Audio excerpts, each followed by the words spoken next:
welcome to the Job Scan Report. Hey there, how's everybody? The Job Scan Report. Thank you very much for joining us here. Got the crew back with me. We are all here, starting with the bottom corner. I don't know how it appears to you guys, but the only girl in the group, Ashley, how are you? I am doing all right. How about yourself? So glad you guys Do- are all here with us. Yes, we're glad to hear. All you guys got a lot going on, and hope to get a little bit of time to get a sneak peek into what you guys are working on. But Jay Jones, how are you, sir? Doing all right. How are you? Glad to be back. Glad you're here as well. And I didn't get an update. How many jobs have you removed from LinkedIn at this point? 54,911 in total. Okay, so close to 55,000. Correct. Yeah, 100 on field. I'll do a quick calculation real quick. Oh, okay, awesome. And the HR Honey Badger, Mr. Rustard, how are you, sir? Doing fantastic, recovering, and got some new things coming out soon. So really enjoying life. Yeah, no, and you guys should be following you all who are checking in. Give us a hi, and it's very nice here in Chicago. The weather has been very cool here, loving it, and we are just ready to days. There's all the news that's been out recently this month, and I think even last week there was news things very much. Maybe not exactly job scan, but we kind of count ghost jobs in that mix. And there's a lot of articles and things that I've seen and I've been reading, I've been spending a lot of time on. Want you get to weigh in because we've talked about before. The ghost jobs and the fake jobs are right next to each other. And as far as a lot of people can see, they think that a ghost job is a fake job, even though if you've been educated in all things recruiters, they will say they're not fake jobs. My friend Craig used the word evergreen jobs. These are jobs that they continually hire for, but they keep out on the blank. And then there's the future jobs. That's something we haven't quite talked about yet, but that goes kind of along with the ghost job. And of course, we know about the fake jobs. We tend to focus in on it. But I want to get you guys' thoughts on what New York is doing. They got a bill saying that you guys got to be more transparent when you're posting jobs. We want to know, is it for now? Is it for the future? Or is it something you're just trying to data mine? As well as Texas, and I don't know if you guys have heard about it, and I kind of alluded to it in our chat, that Texas has a LinkedIn problem. In other words, LinkedIn, they're challenging LinkedIn. They're saying you're charging premium members for jobs that you're posting, but they don't exist, is the short of it. I hope I have it right. And those of you in the chat, correct me if you'd like. But I want you all to weigh in. I'm going to start with Russ first. I don't know if you had a chance to delve any part of that, but would love to hear yours, and then we'll go around to everybody to see what you guys are thinking. And that's the problem because there are real jobs that sometimes will look like ghost jobs. I just posted a position the other day that had been brought to me asking folks to apply and sent their information to the hiring manager. And they're like, Russ, it's been over a week. I've heard nothing. And the thing about this, it's a state job, which means they'll actually list on there, say they won't even start calling people until this certain date. It might be 2 months that the job is open that they're accepting applications for, especially for senior jobs. And folks will apply, they're fully qualified, and they'll probably get called back. But when they haven't heard back in a month or second month, it's just how it is with a lot of these state jobs and these state job recruiters. So it'll look like a ghost job. They've had plenty of applications, but no movement. But like you say, there are a lot of those on there. LinkedIn hasn't done that great of a job. And because I've seen them, ones that I applied for about 2 years ago, that are still accepting application, and they're just always more and more and more. It'll close down, and the same exact job pops back up. That's the data miners. That, in fact, there's a Nigerian company that I posted about on my job scamming thing on LinkedIn a year ago. The good thing is, the wonderful thing is, he said, "Will you please shut that down?" He goes, "I am a legitimate businessman." He goes, when I reach out to people, they've seen this. When they run my company through, it pops up, and I'm not a scammer. I'm like, show me why you're not. Because I go to your site and I still see the same thing. So if any of y'all feel like we're not doing anything, we are having an effect. Yeah. Absolutely. And Go ahead, Ashley. You go ahead. sorry, and even on my end to that point, when it comes to my clients, I'd have all of them keep track of every job that they apply to, because some of them won't hear anything back for 6 months, 8 months, and I'll be like, they'll have to go back to their job tracker and say, wow, I applied to that back in 2025, and they're just reaching out. So I say that also to say that when you're applying and you're feeling like, man, these jobs don't want me because they're not responding back, keep in mind that it may have nothing to do with you. It can have everything to do with their hiring process. And unfortunately, you become what we call a victim in the process. Yeah.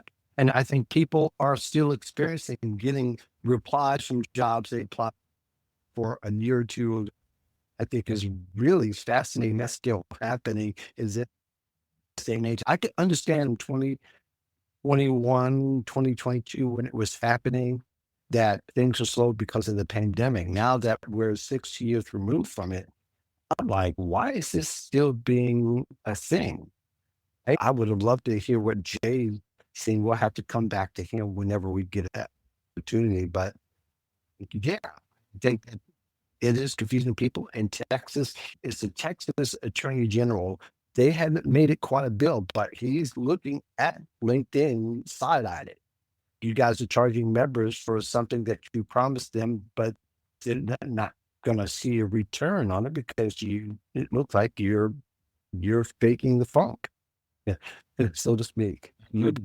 Yeah, it's time for somebody to challenge them. And I'm just wondering to see how these things will go. Other states will also put forth their issue, and maybe it will help crack LinkedIn. I don't know. You know, It seems like consequences go are the ahead. only things that really move companies nowadays, are the consequences, those big financial penalties. And when it crosses states like that, that's when we're going to see some real big change. That's what I predict. Yeah, hit them in the pocket. That seems to be the Exactly. language. A lot of these organizations seem to understand, especially Texas. They're dead serious about it, the way the AG sounded. New York bill is saying that, hey, identify the jobs, which is the premise we talked about early in the podcast when we started a couple of years ago.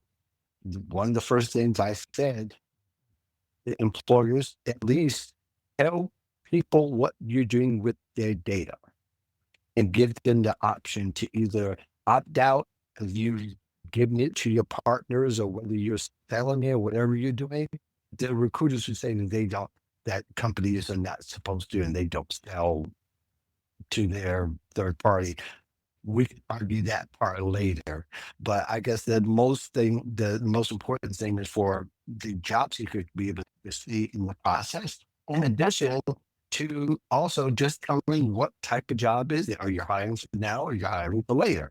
Or are you just playing with us in our face? Which one is it? Did you guys have any thoughts about that? They're trying to find loose. It's like the payroll thing. The states that have transparent pay, then suddenly you're seeing people put from 5,000 to 50,000. Okay, that's not putting a pay range in there. Or the ones who will be in the state, they'll say it's remote. I don't have to put it on there, even though our company's in California, because the job seeker could be outside of California. They'll try to find, and that just tells you a lot about the company in itself. When they try to find loopholes, be less transparent, is that really a company you want to work for? Because they're going to be the same way once you start working for them also. They will start putting the hammer down on these companies. Like I said, it's just going to help the consumer. I don't want my information out there everywhere. And just, it seems to be a little bit less of the AI applying than it used to happen because people started to realize, oh my gosh, I am getting scammed. Even now, I might have a scammer a month try to talk to me where I used to have 3 to 4 a week. at least. Mm. And now they're a lot more upper scale. It's not as easy to see them as it used to be. So that's also harder for the folks out there. And I've had people come to me and go, Russ, I don't see your scam bus anymore. Sadly, same scammer, I had more than 7 of them contact my job. And they were calling Mhm. repeatedly, calling the president, on the people in my office. And they would just call all day long, go, I don't like this guy, I don't like this guy. Even though what I put on there is true, you tell them, I also got to pay bills. I don't need my president going, you know what, you're not worth the problem anymore. You either do this or do that. Now it's more leaning towards the HR or less towards the scam, simply because of that. And they will Right. come after you hard. Yeah, he'll tell you. Yeah. Yeah. Yeah. Have you got some relief from some of these scammers that just were harassing you guys? That's why I actually, and I hate to say it, that's why I had to step back, because I had to go, okay, I can either help a lot of folks or I can pay the bills and feed my kids. I still have people Right. contact me, but now it's on an individual basis. They'll ask me to investigate things. I'll send them information, but the scammer doesn't know that I'm involved. That's good safety. For sure. For sure. And scammers do take it personally, as we've all also had experience. Whether it's our DMs or emails about them being outed and busted, they're just, and they haven't stopped. They're just coming at you in a different way, which kind of reminds me of going back to just really the whole tie-in here with employers is transparency, right? They want the job seeker to be as transparent as possible while they can still have the poker face, so to speak.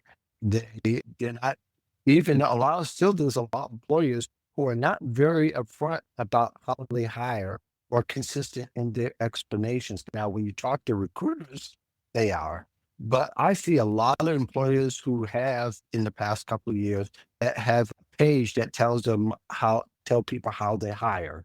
I see that. Not as often as I like, but I think that kind of also demystifies the employer, and and also it helps the applicant. There are people who are trying to do it the right way, but they're also being lumped in with other people who are doing it the wrong way.